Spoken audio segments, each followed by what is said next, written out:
Today on Beyond 6 Seconds. I tell everybody's going to have a personal plane crash moment in your life because no one gets through life unscathed. Something's going to happen. You're going to have a health scare, a fire, a flood, an auto accident. Something's going to happen. And it's up to you to have the mindset to be able to overcome it. So everybody's going to have that personal plane crash moment, and you got to be ready to handle it. So that's one of my missions now, is help people handle it. Welcome to Beyond 6 Seconds, the podcast that goes beyond the 6-second first impression to share the extraordinary stories and achievements of everyday people. I'm your host, Carolyn Keel. My guest on the show today is Dave Sanderson.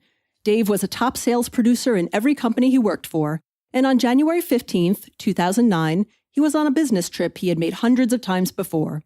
Like all of us when we travel, especially on business, things are usually pretty routine. But not this time, because Dave was on US Airways Flight 1549, more well known as the Miracle on the Hudson.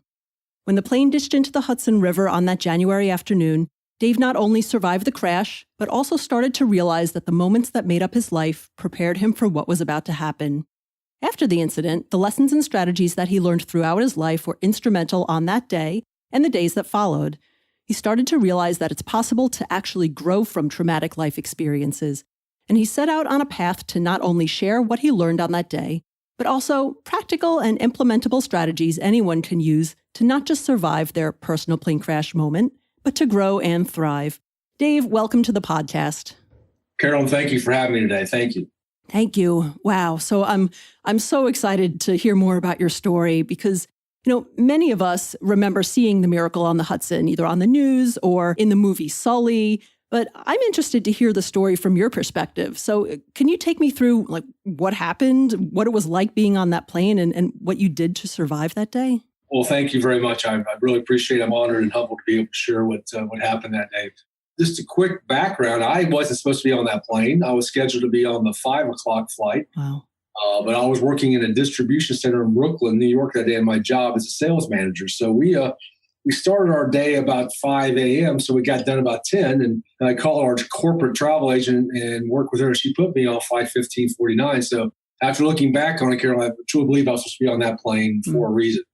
I gave up my first class seat on the 5 o'clock flight for seat 15A, but because of my status with US Airways, I was a chairman, I was top tier, I got to be one of the first people to board, so I went back to my seat, and I did exactly what I did every single time I got on a plane then, and I tell people what they probably do when they get on a plane now. I didn't pay attention. I went back to my seat, put my briefcase down. I put my wallet in the briefcase, I pulled the magazine down, and I started to read. Mm-hmm. So I didn't pay attention. I didn't know where the exits were. I didn't know where the bathrooms were. But I put my head down like everybody else and just didn't pay attention. But about 60 seconds after we took off, it's when I heard an explosion, and it was a loud explosion. I had never heard anything on a plane like that before. So it sort of got my attention. So when I looked up and I looked out the window, I saw fire coming out from the left wing. Oh. I knew something had happened, but I fly so often, so a plane lost an engine. Right. It was no big deal. I knew planes had multiple engines, and we're just going. We were close to the airport because it was only about 60 seconds. We were just going to go back and get another plane. But I think that's where I tell people I think God's grace entered for the first moment, because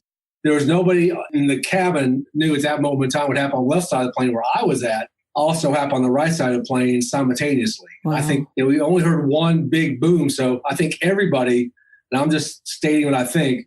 Everybody on that plane thought we have another engine, so it was no big deal. So there was no panic, there's no chaos, nothing, until we started crossing over the George Washington Bridge, and the captain said his famous words, "This is your captain, brace for impact." And that's what I knew, that it was a pretty serious situation. And because he cleared the bridge, I heard roughly about 400 feet, and the bridge, the George Washington, is roughly 600 feet up. So we were roughly somewhere between 900 and 1,100 feet at that time. So we were descending pretty quickly. And, it was about 60 to 70 seconds after we crossed the bridge when we crashed into the river. And it was an extremely hard hit. I mean, he hit it perfectly, as everybody knows now, but it was a hard hit. And when we were going down, I didn't think we were going to make it back, because the only thing I could think about in a plane crash, A, you're going to burn, or B, we're going to sink. Mm-hmm. And I just didn't see any way out. But fortunately for us, when we hit, I went back in my seat and up my seat, and I came back up. I looked up and I looked out the window because I was in seat 15A, and I saw light. So I knew I was alive. But the other part of the situation that doesn't get talked a lot about is getting out of the plane, because getting the plane down is one thing, but getting out of a sinking plane in ice cold water is another thing. And I think that's where I talk about how teamwork and leadership really start playing a factor, because that water started coming in immediately into the plane. And, depending where you were on the plane, and I was towards the back, water was anywhere from ankle to waist deep, depending where you're on the plane. So the further back of the plane, where it was more towards about waist deep, towards the front of the plane was more ankle deep. So I was about knee to thigh deep in water. But Carol, my game plan was pretty simple: get to the aisle, get up, and get out. But when I got to the aisle, something sort of happened that not only changed that day for me, but maybe changed the direction of my life and or just where I was going to go, because I heard my mom start talking to me in my head as soon as I got to the aisle. And my mom had passed away in 1997, but there was something she would tell me when I was a child. Just all of a sudden I heard in my head, it was, if you do the right thing, God will take care of you. Mm-hmm. And after I thought about that statement, after many months after this happened, I said, it's amazing, because my mother would never tell me what to do. My mother would make me make a decision. And I think that's one of the things I tell people. One of the things I learned out of this is I probably, along with a lot of other parents, don't make our kids make decisions enough.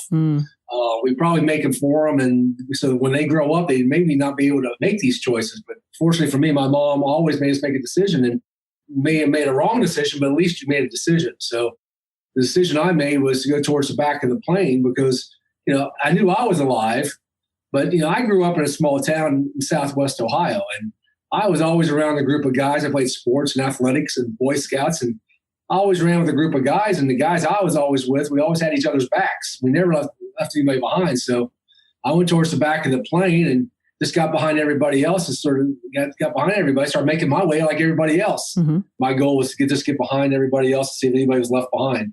It was about waist deep to chest deep at that point in the back of the plane. And some of the bins had popped open because of the impact. So things were floating in the water. And as you were walking out, sometimes you felt like you hit something and you could tell what you were hitting. Mm-hmm. The first light that I saw was on the right side, and it turned out to be 10F. Right. 10F was the window seat in the emergency aisle. And I, like everybody else, I just started to get out like everybody else. But when I got to the door, it was an amazing sight. There was no room on the wing for me and no room on that little boat for me. Wow. But it was an amazing sight. People were already being rescued. And that's why I tell people, I think the real heroes that day were the first responders. They were there about 2 minutes. And the first of the first responders was the New York Waterways. And they were there about 2 to 3 minutes after this plane crashed. So that's why I was inside the plane roughly about 7 minutes, waist deep in 36-degree water. And I was holding on the lifeboat. And there was a picture of me on Good Morning America. This is how I found a lot of this out. Because the reason I was holding a lifeboat, because I don't know if anybody who's listening, and you being where you live, you probably realize this, but the Hudson River's got a very fast current. Oh, yeah. That plane was floating down the river. And as the plane was floating down the river, that lifeboat was floating down the river. And they, like and I tell me, who pays attention to instruction? No one pays attention. Right. Everybody thinks they know what's going on, but that little lifeboat's actually tethered to the plane, but they didn't know that. So they kept yelling, hold on. And the first picture, or one of the first pictures that were released on Good Morning America, was me holding on to the lifeboat, waist deep in 36-degree water. That's how I found out I was the last passenger off the plane. It was about 3 or 4 minutes later, I felt the plane shake, and I didn't know what happened at that point. I found out later, once I get all this stuff, I talked to people who were there. They filled in the gaps in the story. And when I found out, there was a tugboat captain who brought his boat out, because they put an all call out, all boats go. Mm-hmm. He brought his tugboat out, and his game plan was he was going to try to pull that little lifeboat where I was hanging on over to his tugboat, but he couldn't get it there across the wing because the wing was filled with people. Mm. So he had to drop it. So the next ferry was coming in. He actually, as he was backing out, touched the front of the plane. And that's not that big of a deal unless you're in the plane. And I was in the plane. And that shook the plane. And when that shook the plane, I felt water going up my back. And the first thing I thought was, man, this thing's going down. Mm. I say, this is like Titanic. Man, you do not want to be sucked down in a plane. So that's when I said, I'm out of here. I just jumped in and started swimming in the 36-degree water to the closest boat that I could find. And it happened to be the end of that wing. And fortunately for me, there were 2 gentlemen who helped me get on the ferry. That's how I got off the plane. And there was so many different things were going on, from surviving a plane crash, getting out, and then now you swim, so you're in the water. So now I had hypothermia. So that's why I was in the hospital overnight. My core body temperature was below 94 degrees. So that's why I stayed the night in the hospital over in New Jersey. And I went to the Jersey side because I went out the right side of the plane, and the right side of the plane was facing towards Weehawken, New Jersey. Mm-hmm. Wow. So just to recap, so everyone understands this. So you're in the plane. You don't realize it at the time, but it turns out that you're one of the last people out of the plane. There's no room for you on the wing at this point. So you wind up in the water, in the Hudson, which is, it's freezing outside. It's January. That's not a friendly river to be in, like swimming in normally, never mind, in the middle of winter. And you're swimming towards, I guess, a lifeboat or a tugboat or just hoping. Like the ferry, that's really incredible. And this all happened in the space of maybe from the impact to you getting out like 10, maybe a little more than 10 minutes, not long at all. No, it wasn't. It was roughly from takeoff to impact on the water, it was roughly 6 minutes. From the time I got up and got to the ferry was roughly 7 minutes. So we're roughly somewhere between 10 and 15 minutes from the time we took off to the time I'm swimming to the ferry. Wow. That's how fast it happened. God, so that's incredible. Wow. So you really had a point where you had to make a decision. It sounded like you were close to leaving or kind of making your way back, and then something kind of stopped you to see what other people were doing on the plane. And just there was sort of that turning point for you. And you do mention your mother's voice in your head helping you make that decision. So was that the moment or that the impetus that let you know what the right decision was? And was that how you kind of found the courage to go forward with that decision? Well, that's a great question. I was the head of security for Tony Robbins for many years. And, and I had a lot of training on how to manage my mind and things like that. But I think that was I hate to use the term, but like slap across the face, like, okay, hey, you got to make a choice. Do you help other people or do you get off the plane? And either one's fine. I mean, but I think, based on my training and based on how I grew up and based on the values my parents instilled in me, that you take care of other people first. So I think that was, I don't want to get too spiritual on this, but Kayla, I think she's in heaven, and she was probably my guardian angel, sort of giving me guidance that day. That's incredible. And an experience. So you wind up, in the hospital with hypothermia and then just trying to recover, not just physically, but mentally and emotionally from a huge trauma. And you often say when you speak that, some people after a trauma like that experience post-traumatic stress or, at least maybe have some nightmares or just some lingering fears of flying, which is certainly understandable, especially air flight is a lot of times something people are afraid of in general, never mind having to go through such a traumatic experience. But it sounds like in the aftermath of this major crisis, you actually say you experienced growth. So like what kind of growth and how did that happen? Well, I appreciate you asking, because this is sort of turned into my mission. So I've been helping the American Red Cross raise money across the country, and I'm very honored and humbled to do that because they were there that day on both the New York and New Jersey side. So they don't get a lot of credit, but I've been able to be a national spokesperson for the American Red Cross and their disaster services. And so I get to go to places like Fort Hood in Texas, and I went to Oklahoma after the tornadoes a few years ago, and then the eastern shore of North Carolina after Superstorm Sandy. And just last fall, I had the honor and privilege of going to Pompano Beach after Hurricane Irma hit. I get a chance to talk to people. And what I find out is there's a lot of times with people like me who are out there in the middle of all this stuff, we're getting taken care of, but often the families and or individuals go into a depressed state, and you can understand why. I mean, they've had a traumatic life experience, but I didn't. And people kept telling me this whole time was, well, you're going to be depressed. You're going to have PTSD. You're going to need therapy. But I didn't. And I kept thinking, what's the difference between me and them?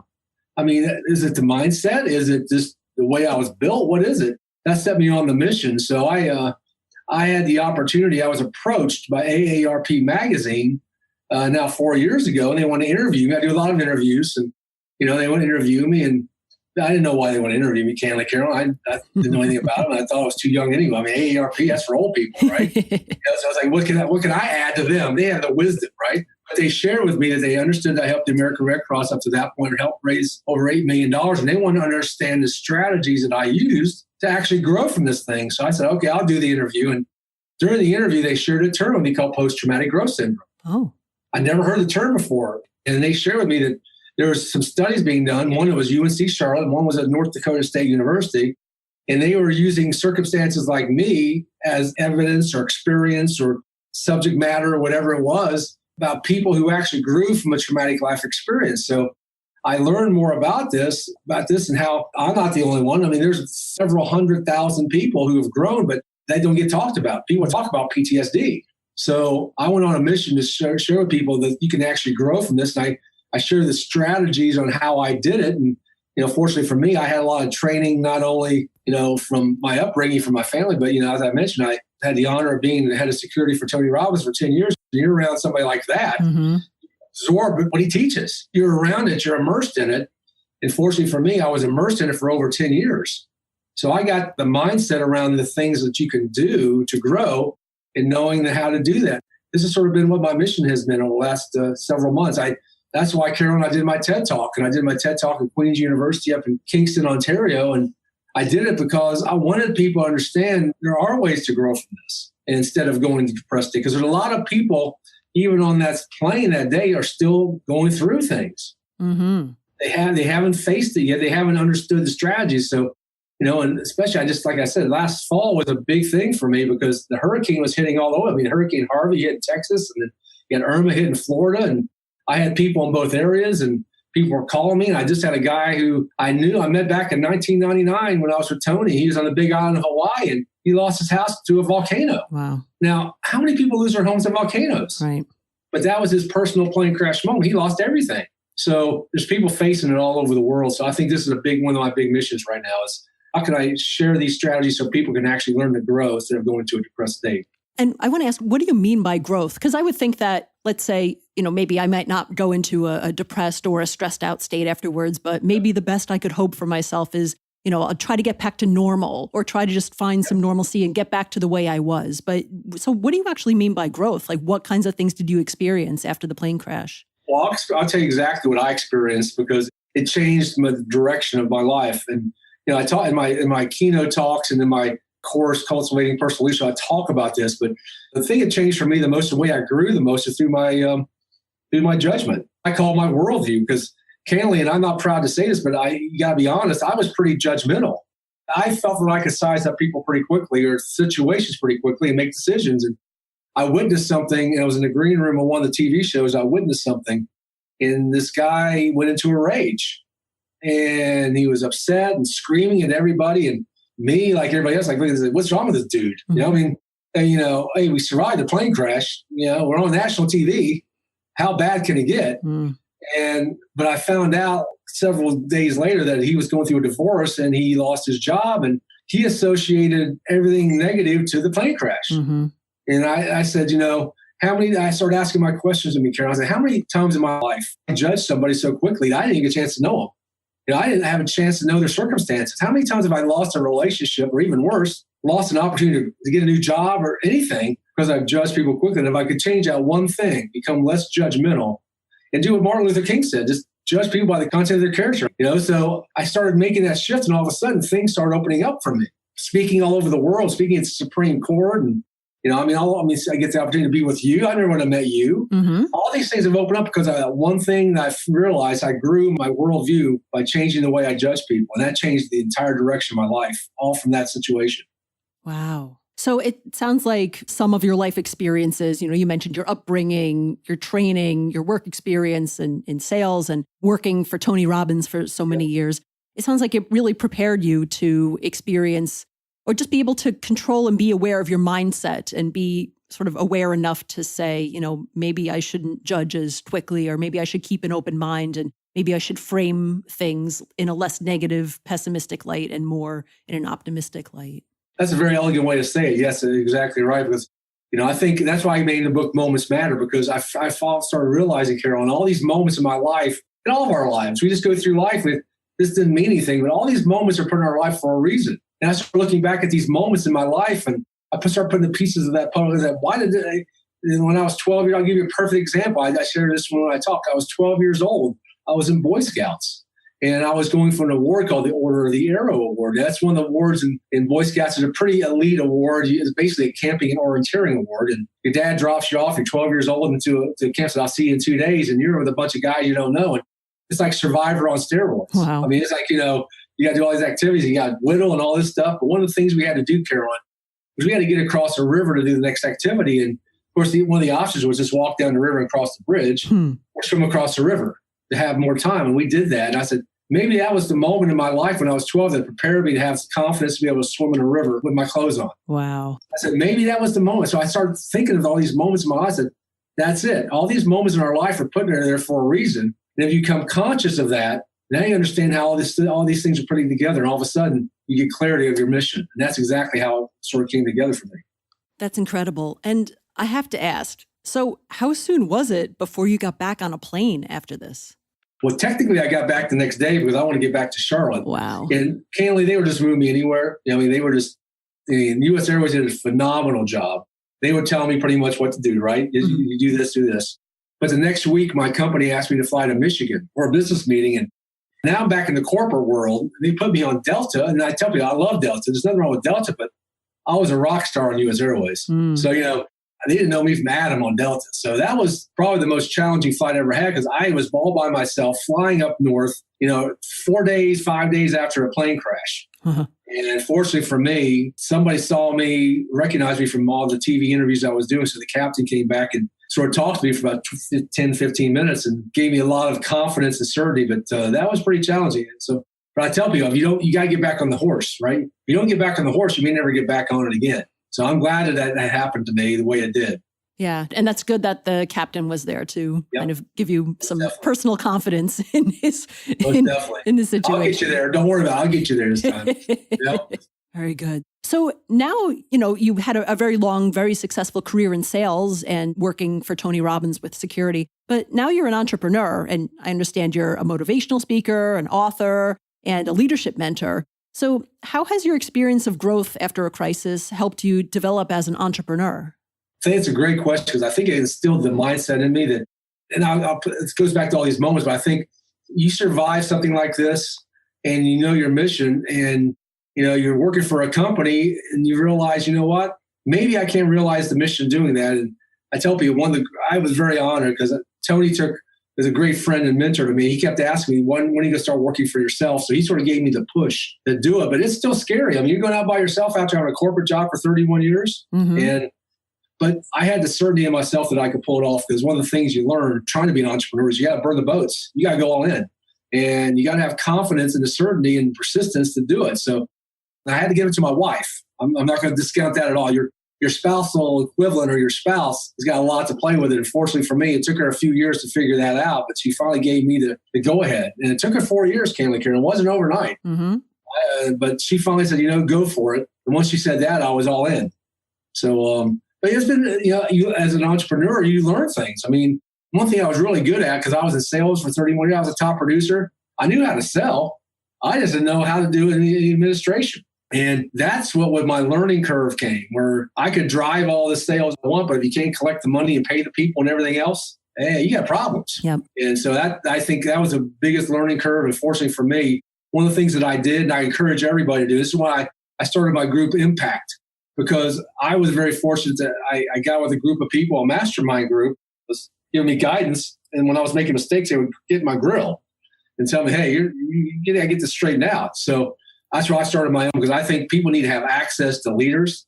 And fortunately for me, I've been around a lot of leaders in this world, and I have access. So I've opened up this group called Impact, where I can give people, access to these great leaders and their content that they would never have access to. Oh. So that's why I'm really excited about what we're doing in that area now. Oh, wow. What kind of leaders? Is it related to business or related to motivation? Oh, all different areas. People like Val Condos, she's a 7-time national champion of the UCLA gymnastics team, the mindset of a champion. Dominique Wilkins, a Hall of Fame mindset. A guy named Steve Nednovic, who is the chief innovation officer at Chick-fil-A. Innovation. Derek Champagne, who is one of the top marketing minds in the country. Aaron Walker, who is one of the best relationship people in the whole world. So I'm bringing access to these people and their content and people that are involved with this. I'm just totally blown away by it. You want to talk about innovation, how to get innovative in your business? Why not talk to the top guy at Chick-fil-A, who's one of the top fast food organizations in the country, on how to get innovative with your business. So one of the things I was always given, Carolyn, is access to great leaders, because I always put myself in that position.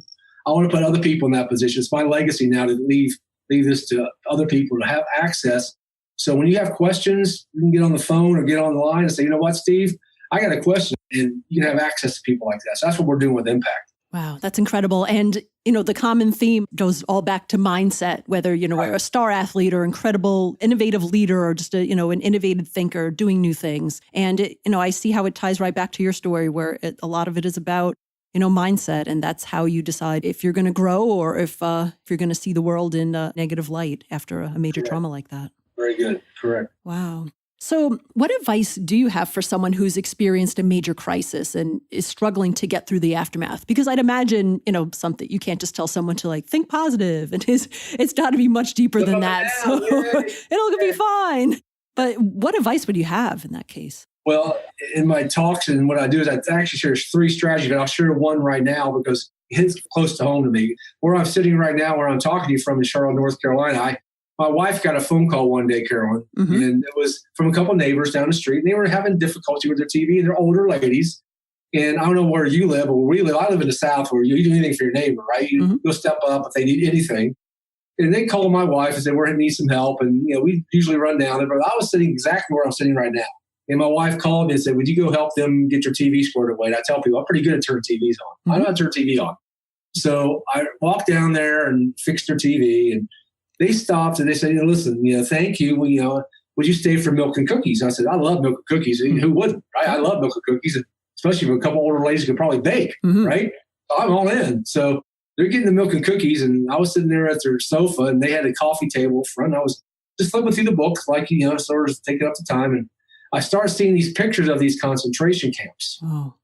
And I love World War II history. I mean, I'll watch it, I'll read it, I love talking to people. So they came out and I said, where'd you get these pictures? This is cool. And they said, well, we were there. Oh. And then they rolled up their sleeves to show me the numbers down their arm. Wow.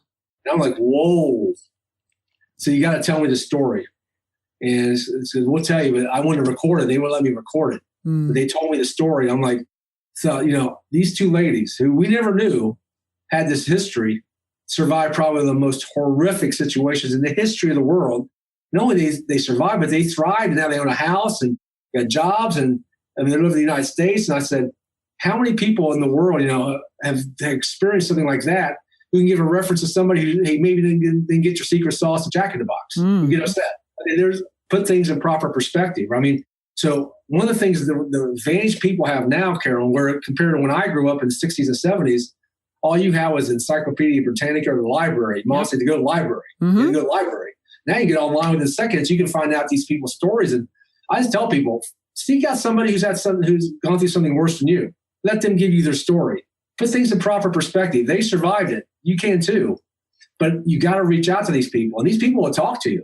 They want to tell the story, but no one ever reaches out to them. So part of my mission is getting these people connected. And I learned this because I saw this happen live and in person. And I saw, it happened at the Tony Robbins seminar when somebody was just complaining about something stupid. And Tony said, well, why don't you go to Ethiopia?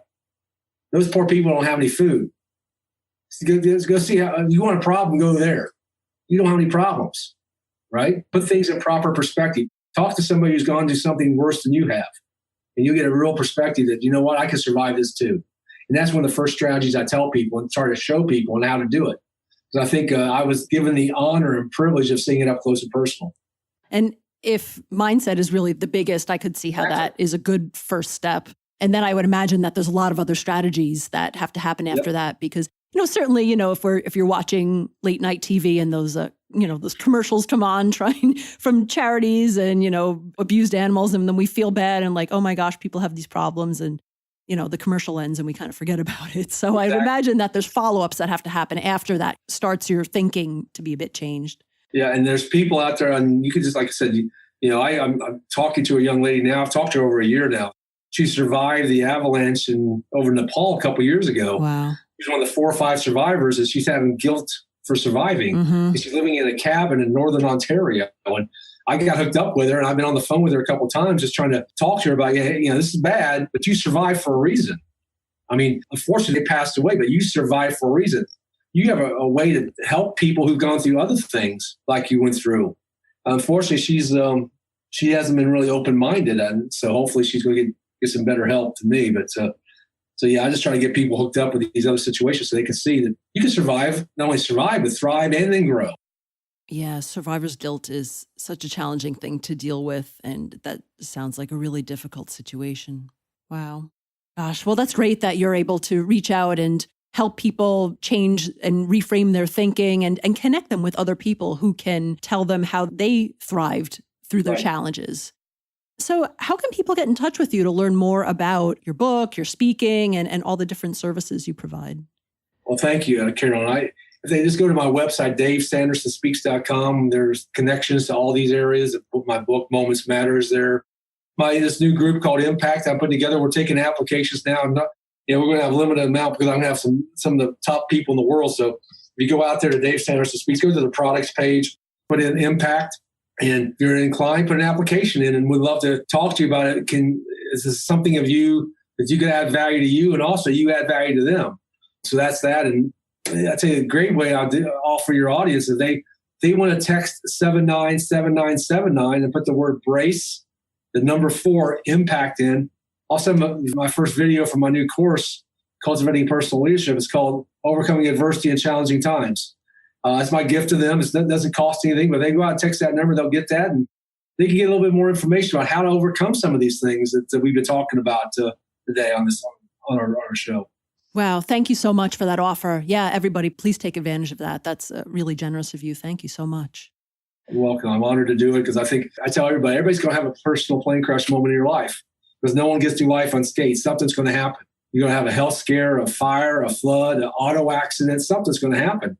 And it's up to you to have, like you just said, you use a perfect term, the mindset to be able to overcome it. So everybody's going to have that personal plane crash moment, and you got to be ready to handle it. So that's one of my missions now is help people handle it. Right. That's wonderful. Great words of advice. Before we close out, is there anything else you'd like our listeners to know or anything else that they can help or support you with? I appreciate it. Well, this is, we're right still in the middle of hurricane season. So my mission, my contribution mission is with the American Red Cross. So, usually something happens is when the Red Cross thrives, but they have to have those funds before these things happen. And right now we're right in the middle of hurricane season. And we just saw what happened in Hawaii, in Hurricane Lane. So they're devastated there now. So if you're so inclined, if you have time, give it to the Red Cross. If you have, a few extra dollars, donate it. If you have blood, give it because you never know when you may need their services. And I needed them 3 times that day. So I'm very blessed to be able to do that for the Red Cross. Wow, that's wonderful. Well, thank you so much, Dave, for telling your story on my podcast. I'm really grateful to have had the opportunity to hear firsthand from you what you went through and how you continue to thrive after that. Thank you so much, Karen. God bless. Thank you for having me today. Thanks for listening to Beyond 6 Seconds. Please help us spread the word about this podcast. Share it with a friend, give us a shout out on your social media, or write a review on Apple Podcasts or your favorite podcast player. You can find all of our episodes on our website, www.beyond6seconds.com. Until next time.